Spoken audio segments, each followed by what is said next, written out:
Listen to this podcast now on the Red Apple Podcast Network. Why is the middle class shrinking? Why are people facing an affordability crisis while marginalized individuals called informals grow in numbers? Join me as I travel the world, speaking with people living in invisibility, the leaders working to solve it, and uncovering the hard truths shaping our economy and daily reality. Download all of Red Apple Media's podcasts right now through your favorite podcast platform. Listen, all you New Yorkers. Excuse me, taxi. Okay, we're looking around. This is the 77 WABC minicast. Well, I think for a moment we should take a excursion to the West Coast. We should go to California and say hi to Matthias Boom Boom Boom Boom Boom in Hollywood in California. Matthias, welcome. Matthias is here every Monday night with an update on the movie business over the weekend, which movies were hot, which ones were not, and what we might want to play hooky from work and go and see. Hi, Matthias. How are you, Walter? And what a very touching program you've had thus far, both in remembering a mayor of a great city who will be remembered in the same annals and the same thoughts I have to frame this. He's not dead. Right, but no, we will think of him. We will think yes, of of course. him. yes, but he's in Florida, and yes.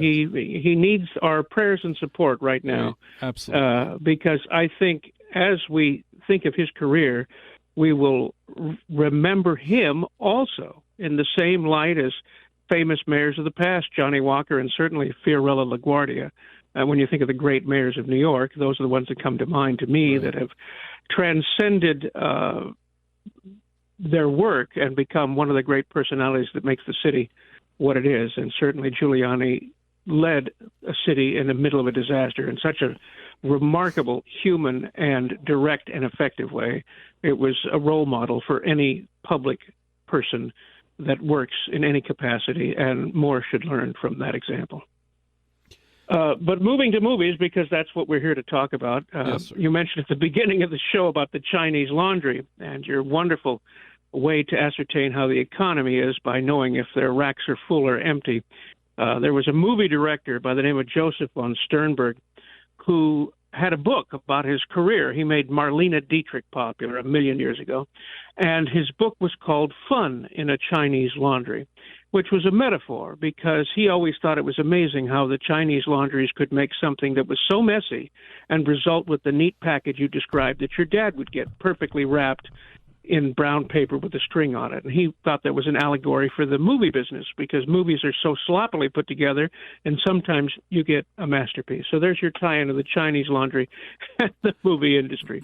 Thank you very much for that. You're very welcome. But, you know, what has been tying up the movie business this weekend, of course, the Michael movie exceeded a couple of days ago $300 million around the globe, which will now unseat Warner Brothers' 8-time Oscar-nominated Elvis movie, which at $288.6 million.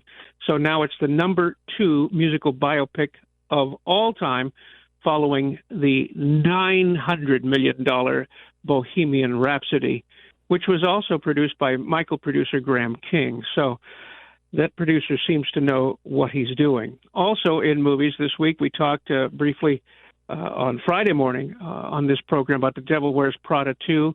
This has had, of course, a massive opening weekend worldwide, $233.6 million, including domestically here in North America, $77 million, and $156.6 million from international markets.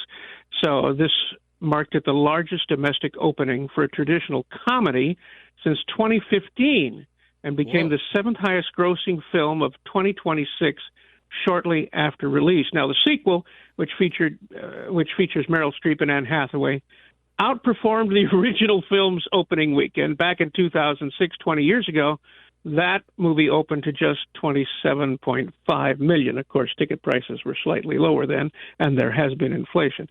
But that movie's doing exceedingly well, too. So that's a look at the numbers in Hollywood right now. Which movie should I make it a point of seeing that's out right now? Which one would you recommend? I have an afternoon to kill. What should I go see? Well, I think I'd have to follow on the tails of The Devil Wears Prada. It's a lot of fun. Although haute couture is not my thing, I don't understand why people want to wear something that looks like plastic bags with metal knives shooting out of them into space. And no one actually wears those clothes. I mean, let's face it, nobody does. But apparently movie stars and the glamour-centric people like to see these parades of wild imagination and like to appear there and be part of a scene. And I think there's a part of our culture that wishes they had the disposable income to do nothing but frivolous things like that. And so we can live vicariously through the wealthy, the crazy, the artistic when we see movies about fashion and the people who comment and write articles about them, which is, of course, is what The Devil Wears Prada is about the fashion magazine that's run by Meryl Streep and how they're facing a moment of difficulty that they're fearing of being canceled for a social media disaster. Anne Hathaway's brought back to sort of clear up that social media disaster. She had previously been an apprentice there, and now she's a writer that might be able to save them. It's been great fun, and people have loved it. So that's the movie for this week. I think you might enjoy The Devil Wears Prada 2. I can't believe it was 25 years since the first Devil Wears Prada. 20 years. 20 years. Well, that's plenty. Yeah. I can't believe that it's been 20 years since the first. Sure. It's amazing. And both of them, God bless them, Anne Hathaway and Meryl Streep, look fantastic. They do look fantastic. They do indeed. And even Meryl Streep, Meryl Streep, and she just keeps going. And I haven't met a person who has a negative thing to say about Meryl Streep.